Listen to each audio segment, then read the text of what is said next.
Hello, good afternoon everyone, and welcome to the first ever episode of Greg's Rugby, broadcast by me, Gregory Richardson, here on Puritans Radio.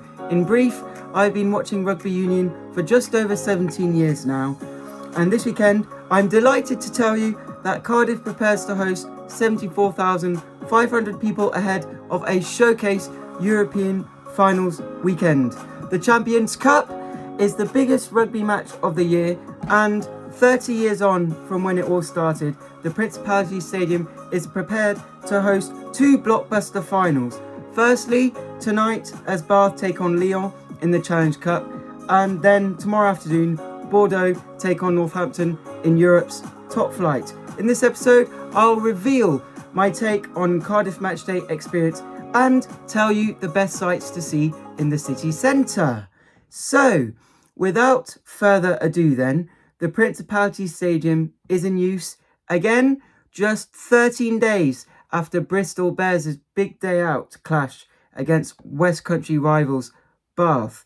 I mention this because I chose to go down 2 weeks ago as opposed to this weekend to enjoy a much cheaper matchday experience in Cardiff, and I am grateful to Pat Lamb and his staff for organising such a brilliant event at the Principality Stadium that weekend. It was fantastic. Although, having said that, it was a real shame that Johan van Graan disrespected the Showpiece event at the Principality Stadium by fielding a second string 15, as neither Finn Russell nor Joe Cokanasiga or other internationals such as Ben Spencer played in that match, which Bristol won comfortably by 36 points to 14 on the 10th of May. On an historic day for the Gallagher Premiership, it was a real shame that two talent-littered teams were not going toe-to-toe against each other.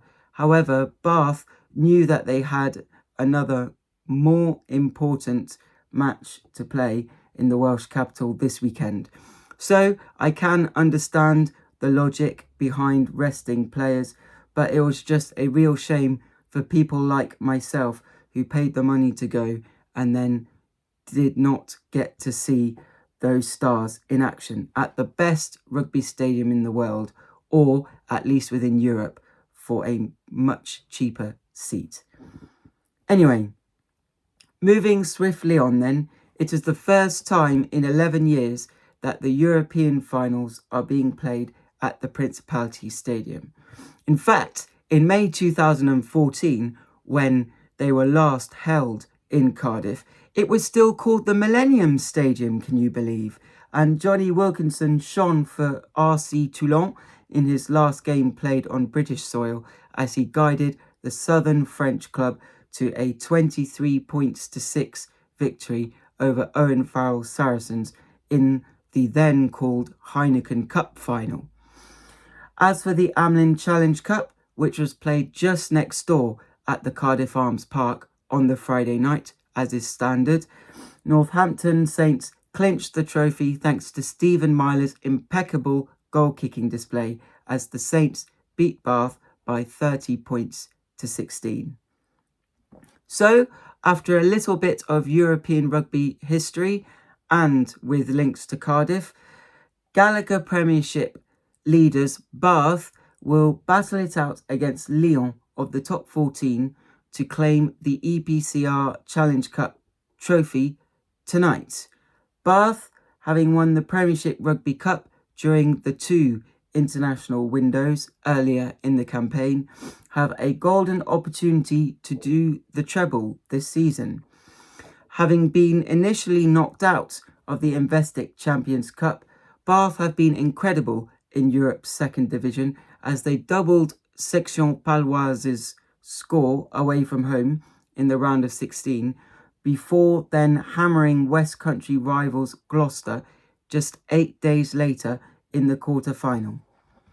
And then, as we say, there were only 4 and Bath edged past a spirited Edinburgh team at the Hive Stadium just next door to Murrayfield in order to earn their place in this year's final showpiece. As for Lyon then, they have played in Europe's second division throughout the season alongside the top 14 campaign, and whilst they currently sit in 11th place in the French domestic league after a narrow 1-point loss to Stade Francais last weekend, one should not read too much into their ranking because there are only just 4 points between 6th and 11th in the table. So it's very, very close in France. We can see how competitive it is just across the channel. Anyway, back to Europe, and Le Loup showed a lot of heart to eliminate the 2024 Challenge Cup champions, the Hollywood Bet Sharks, by 34 points to 21 in the round of 16, before beating Ospreys by 2 points in a tense and close encounter at the Swansea.com stadium in the quarter final. On semi-finals weekend, they were head and shoulders above Owen Farrell's Racing 92 as they powered their way to a 29 points to 15 victory, which ultimately earned them the right to claim the second finalist berth, as Edinburgh had already lost to Bath the previous day. Cardiff on match day is a brilliant occasion, and it is something that I strongly recommend for you to add to your bucket list. And having said that, there are still lower tier tickets available to purchase for £60 for this evening's encounter. Although, again, having said that, I think finding anywhere to stay last minute for tonight would be more or less mission impossible. On that note, whilst the Welsh terrestrial television channel S4C, or S Pedwarec, as it's referred to in Welsh, is airing the Champions Cup final tomorrow afternoon, it is a real shame that there is no obligation for them to also air tonight's showpiece. If rugby union wants to grow in the same way that rugby league is having the chance to shine across the BBC, and especially with the Ashes series against the Kangaroos being aired live across the platform this autumn, rugby union definitely has a long way to go in order to make these showpiece events more accessible to people across the United Kingdom and Ireland. Anyway, that is my view, and I am entitled to that view, and I am confident that others would agree with me. But having looked at both teams' pathways to the final, it could be argued that Lyon had a just marginally tougher run into Cardiff, as they had to defeat last year's champions initially before then also meeting their domestic rivals Racing 92 in the previous round, so the semi-finals. Although, having said that, Bath were very sternly tested at Hive Stadium against an Edinburgh side featuring several British and Irish Lions such as Duhan van der Merwe on the wing. It promises to be a spectacle, but on form, one would have to favour Bath, especially after playing domestic title contenders Leicester Tigers off the park at the Rec in the penultimate round of the Premiership. Yes, last weekend, Bath won by a huge margin. It was something like 43-15, I think it was. It was a very, very big result for Bath only a week before such a big event. And if it wasn't 43-15, it was definitely in the range of a margin of a 25 to 30 point win for Bath, because I did see that it was a big win. Anyway, speaking about Bath, they have forwards such as Ted Hill and Sam Underhill, both in the back row, and with both Alfie Barbieri and an up-and-coming superstar in Guy Pepper on the bench, all of whom are colossal in the contact area and at ruck time, Bath will definitely be looking to steal a lot of balls in the breakdown this weekend.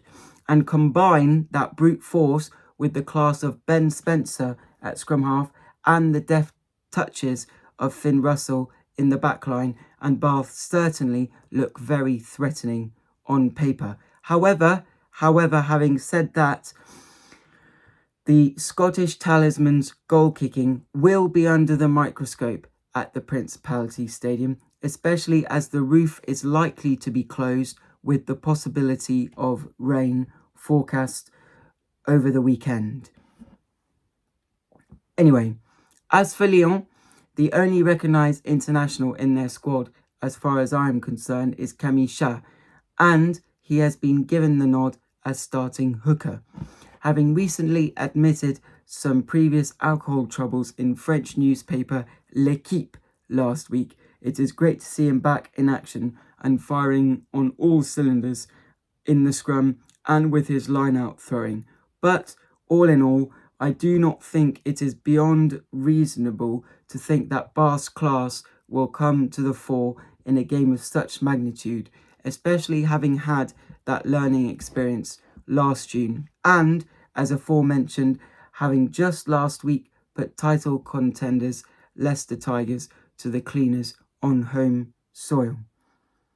On that note then, I think it will be a relatively open game as far as finals go, but with Bath scoring at will in recent weeks when fielding a full-strength starting 15, both throughout the European knockout stages and in their Gallagher Premiership run-in, it is very hard to see past a Bath victory, and ultimately, let's be honest, it would be no less than they deserve, having come up just short against Northampton Saints in last year's Gallagher Premiership final at Twickenham on 8th June.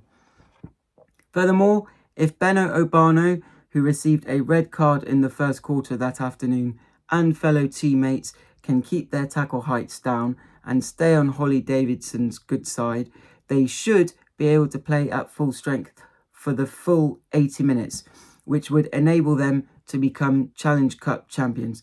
But that is my opinion, and you do not necessarily have to agree with my views there. Anyway, getting back on topic and taking everything into account, I'm going to predict a 35 points to 22 win for Bath, who are threatening to become the most successful club of the modern era, and they will then be able to return to Premiership duties, having pocketed a winning recipe in time for the playoffs in England. As for Lyon, a defeat would be a huge kick in the teeth for them, and they would then have to try and pick themselves up and clinch 6th place in the top 14 in order to extend their season.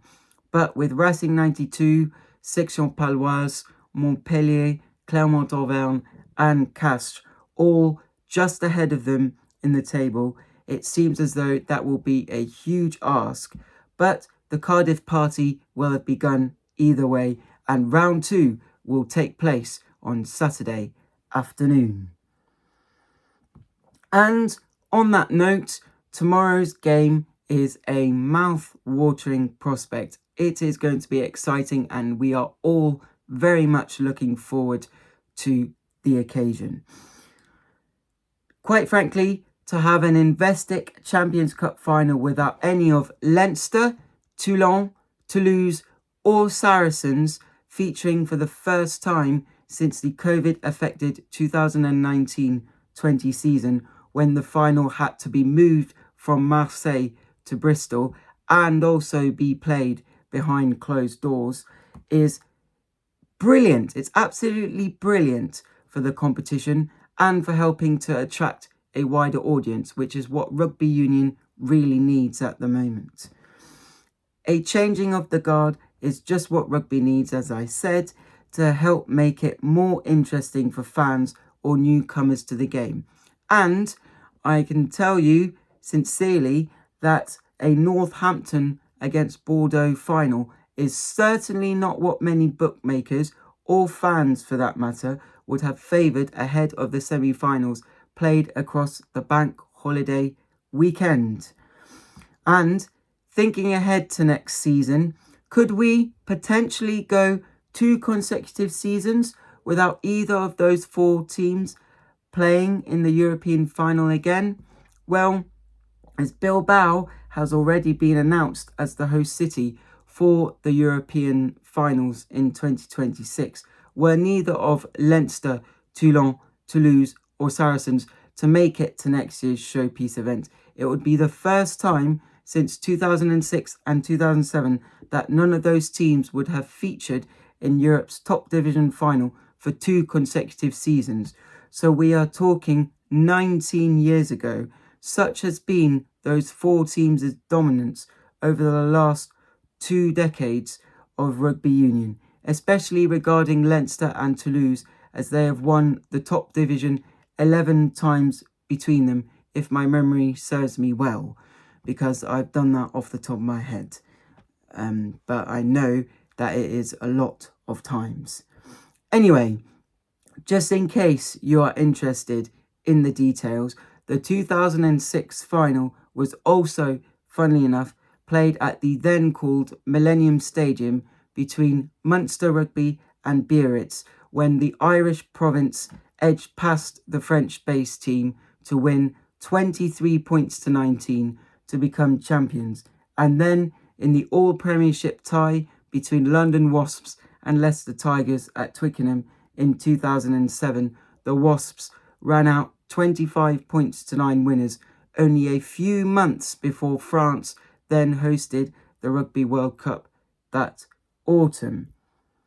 So, that was a bit of Champions Cup final history for you.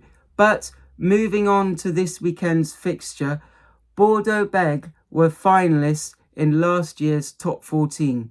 But do not be fooled, because Yannick Bru's men were heavily beaten 59 points to 3 by Toulouse, as Antoine Dupont's team claimed the double last summer as they triumphed at the Tottenham Hotspur Stadium against Leinster in the Champions Cup final this time last year. As for the Northampton Saints then, throughout 2023-24, they had a brilliant run throughout the Gallagher Premiership and the Investec Champions Cup for that matter. And on Saturday, 3rd May 2025, it was certainly a case of second time lucky for Phil Dawson's and Sam Vesti's men in Dublin. And I have a feeling that there was probably not enough Guinness to go around the dressing room after that narrow but massive victory. Croke Park in 2024 was a brilliant adventure. What a venue, what an experience, what a game. The game maybe could have been a bit better, but it was just incredible to be there. And the Saints were punished for not turning up in the first 15 minutes. And whilst they did well to claw their way back into the contest, playing catch-up rugby against Leinster away from home in front of a raucous crowd, whether that be at Croke Park or at the Aviva Stadium, is ultimately going to prove costly. Having said that about last year's semi-final, Mathieu Reynal, the French referee, was also not having his best day. We have to be frank about that. And towards the end, the Saints were on the wrong side of a few calls, although, as I briefly mentioned a few seconds ago, they ultimately had themselves to blame for failing to attempt a drop goal to force extra time when they were settled deep in the Leinster 22-metre area when trailing by 20 points to 17 in the last few minutes. 12 months later, and in a repeat of last year's semi-final, Leinster made a similar mistake, although for them it was more of an arrogant choice, as Jack Crowley turned down the opportunity to kick what surely would have been a straightforward 3 points off the tee in the last few minutes. That would also have forced extra time, with the scoreboard showing 37 points to 34 in Saints' favour. Instead, they went for the try, and whilst they got close to scoring, Henry Pollock and company did just enough to hold off Leinster, and as we so often say in rugby union, the only statistic that matters when the final whistle goes is the scoreboard. And this time around, unlike 12 months ago, that statistic was in Northampton's favour. Sticking with the Saints for now, having just about got over the line in last year's Gallagher Premiership final against Bath, very much thanks to George Hendy's last gasp heroics, himself and his teammates have been there and done it in terms of knowing what it takes to lift a trophy. And without trying to state the obvious, the players on the hallowed Principality Stadium turf are going to look very different from those that were on the wrong end of a second half Johnny Sexton masterclass in 2011 as the Irish province turned over a first half deficit to go on to win by 33 points to 22. Having said that, Bordeaux-Bègles seem sharper this year than they were last year, despite recent defeats against La Rochelle and Montpellier in the top 14. And it is apparent from the talk within the French media and newspapers such as L'Équipe and Sud Radio Rugby, where some of my sources for this episode come from, that Bordeaux, the French club, are desperate. They are so desperate to win their first ever European trophy. And having taken Toulouse to the cleaners in the semi-final on Sunday, 4th May, it is fair to say that the French club will be licking their lips at the prospect of playing for a trophy for their second consecutive season. And having said that, they are still in pole position to automatically qualify for a domestic league semi-final as well, especially as they managed to hold off Castres to win 34 points to 29 on Saturday afternoon as the Saints simultaneously launched their comeback from 24-7 down against Saracens at Franklin's Gardens. With that in mind, both sets of coaches will probably have focused on defence in the lead-up to this massive game, because being able to save tries is ultimately what will decide the result come tea time. On that note, even though the lineups were not announced when recording, the likely matchups for this Champions Cup final are incredible. There are intriguing head-to-heads more or less across the park. For starters, the battle between Louis Biel-Biarré and Tommy Freeman will be crucial to deciding the outcome of the game. And according to Sud Radio Rugby, it seems as though the Frenchman may have the upper hand in this battle, as he has scored 31 tries in all competitions across 27 matches, whereas Tommy Freeman only, in inverted commas, has 21 in as many matches.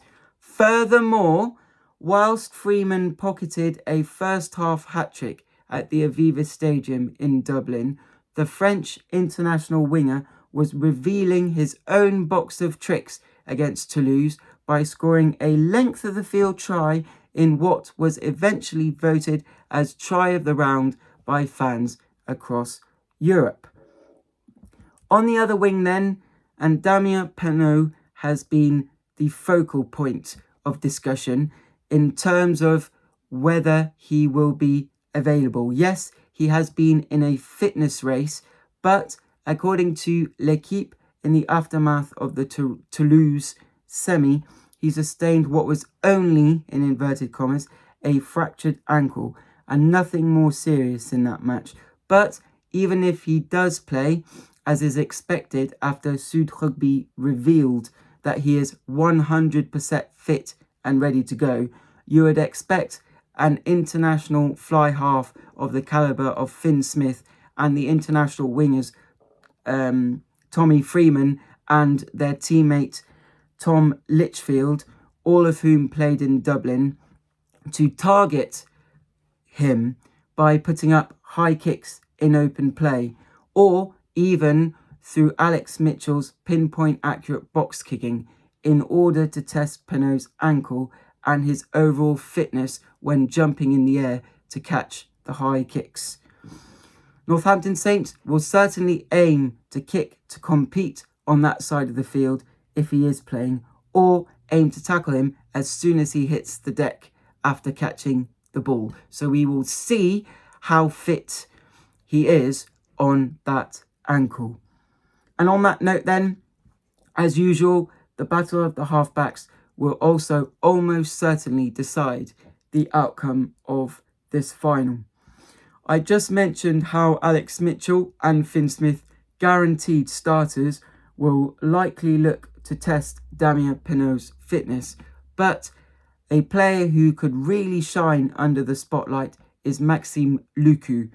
It is fair to say that Maxime Lucu shone for France in Dublin when halfback rival Antoine Dupont was forced off injured against Ireland in the Six Nations in March, and Mathieu Jalibert excelled in his own right in that semi-final against Toulouse, who were defending champions at that point. Speaking of the halfbacks, Alex Mitchell, a future British and Irish Lion, will need to have a much better game tomorrow than he did at Twickenham in June if the Saints are to be crowned champions. Because, as I just mentioned, Lucu can pose his own threats to any opposition defensive line in front of him. Moving on, the back row is another area which tends to impact the result of a match of such magnitude, and a line ready to roar in Henry Pollock will be more than up for the challenge, and the open side flanker will be licking his lips at the prospect of going to work against Mahamadou Diaby and Guido Petit, who both started against Toulouse at Matmut Atlantique just under 3 weeks ago. Mahamadou Diaby was replaced at half-time, though, and Marco Gazzotti made a few crucial turnovers at the breakdown in the closing stages. So it will be interesting to see which players Yannick Brou gives the nod to for tomorrow afternoon.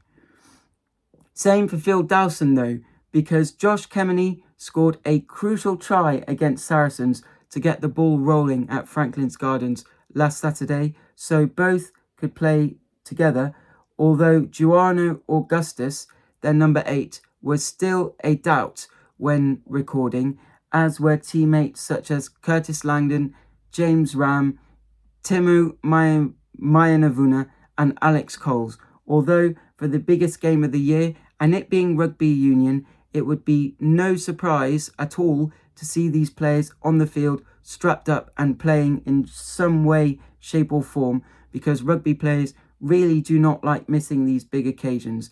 But having said that, the favourites probably will depend upon which players subsequently become available for Northampton. Although, yet again, having said that, from the outside looking in, the Saints seem to have strength and depth, and their team spirit seems to be such that even if a few stars miss out, they will still feel as though they can win the game, and that winning mindset will certainly help them, no question.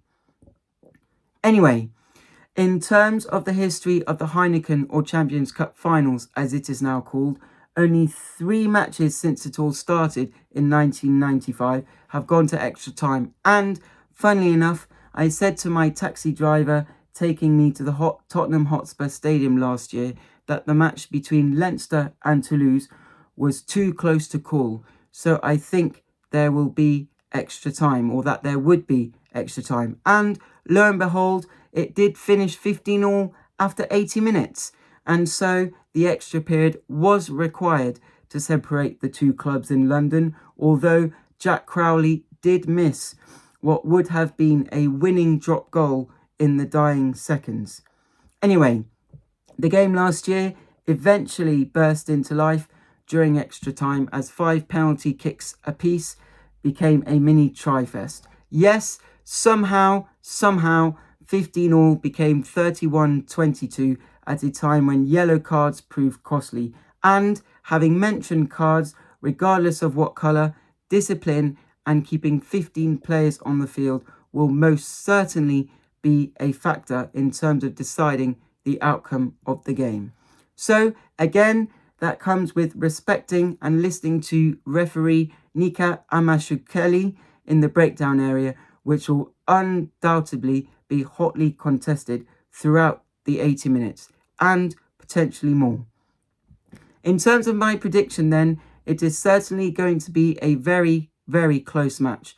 Finals tend to be strategic, and despite what people might think about the fact that it will be littered with attacking flair and razzle-dazzle tries, I feel as though defences will close down the respective opposition and that the result will come down to a piece of individual brilliance.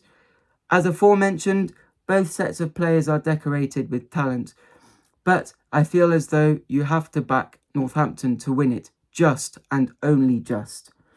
Firstly, they seem to have mastered the art of beating French clubs en route to the Cardiff final, and they learnt their lesson during the winter against Stade Francais in Paris. Prior to that fixture, they had already defeated Castres before then beating them for the second time in the quarter-final by 51 points to 16, after having also put paid to Clermont-Auvergne's ambitions in the round of 16, also by going big on the scoreboard at Franklin's Gardens, as that game finished 46 points to 24 on the Friday night. There was a time when Clermont-Auvergne threatened to come back in the second half, but the Saints held them off with a few late scores of their own. Thereafter, the team's desire to learn from past mistakes became apparent as they came up trumps in Dublin during the bank holiday weekend 20 days ago, even when defending with only 13 men on the field in the last couple of minutes, when James Lowe, the winger, was inches away from potentially stealing it at the death. As for Bordeaux, when you analyse their development over the last few seasons, they were no match for Toulouse in the top 14 final last June, and whilst there is talk amongst the Bordeaux squad of making sure not to be suffocated by the occasion this time around, I think it is fair to say that with Phil Dowson having experienced the Cardiff cauldron in 2011, when he even scored a try in that final against Leinster, and with the same man having masterminded Saints' Premiership triumph 11 and a half months ago alongside Sam Vesti, it seems quite likely that the piece of brilliance that I was referring to just moments ago will come from a Northampton Saints player. In addition, I feel as though a crucial Henry Pollock turnover within Bordeaux's 22-metre area could yield an overlap, and two passes would open up an opportunity for Tommy Freeman to round the French defence in a try-scoring move similar to that of right-wing Alex Cuthbert, who was Wales's only try scorer at the Millennium Stadium in that 16 points to 9 triumph in March 2012, as Wales clinched their second Grand Slam under Warren Gatland all those years ago. And that would, as far as I'm concerned, have a game, set and match feel about it, with just a little bit or maybe a lot of defending to do thereafter. At the end of the day, it is a final, so place kicking and drop goals will undoubtedly form as part of the equation, and even though people are thinking that this final will be high scoring based on recent results and the rugby being played by both teams throughout the knockout stages thus far, I feel as though a converted try will end up being the difference, and so for me, Northampton Saints will steal it by 19 points to 12 to cap a second consecutive outstanding display in Europe, and ultimately lifting the Investec Champions Cup in the middle of the field at around 4:45 p.m. would be no less than they deserve. Rugby fans, including neutrals, just have to hope that Nika Amashukeli does not have to make a controversial call which could decide the outcome of the game, as so often happens in these tight matches nowadays. Small margins make a huge difference, and all eyes will be on the Georgian referee, especially after Matthew Carley set the bar high with regards to the standards of refereeing required at this level at the Tottenham Hotspur Stadium last year. It is great that the match is being aired on S4C or Espedwarek in Welsh, although I question why it is not on ITV. But regardless, it promises to be a brilliant occasion in the Welsh capital. Do not miss the game, because you are in for a real treat. You really are. And just as a reminder, kickoff for the EPCR Challenge Cup final between Bath and Lyon is at 8 p.m. tonight, so on Friday 23rd May, and kickoff for the Investec Champions Cup final I've just been talking about is at 2:45 p.m. tomorrow, so Saturday 24th May. Lastly, but not least, for those making the trip to Cardiff, I strongly recommend that you go down to Cardiff Bay either by walking or by taking the bus from just outside the massive John Lewis. Once you get down there, there is a lovely open boat tour that you can do for just £6. And I would also strongly recommend going to a pub called the Old Arcade, which I was recommended by Rugby World, and I can then recommend it to others. It's brilliant. I went in there a few weeks ago.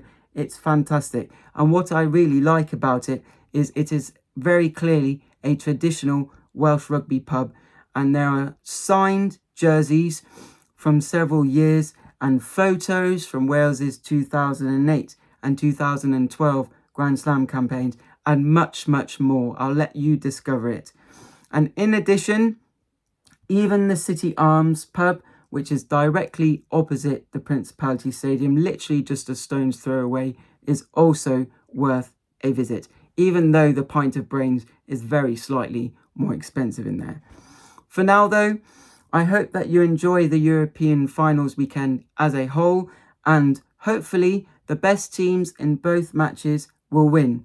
I hope that you enjoy some enterprising rugby, and whilst those of you going to Cardiff will want to enjoy yourselves, please, ladies and gentlemen, make sure to put your plastic cups and any other rubbish into the bins available to you around the city and on your way into the ground. It really doesn't take much effort.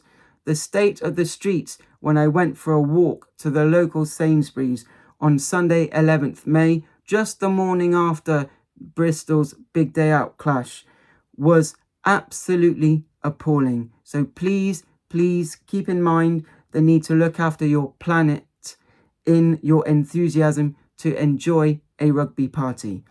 Anyway, for now though, thank you very much for listening to Greg's Rugby here on Puritans Radio, and it is now time for me to hand you back to Ian Fleming for more of this afternoon's 007 Live magazine show.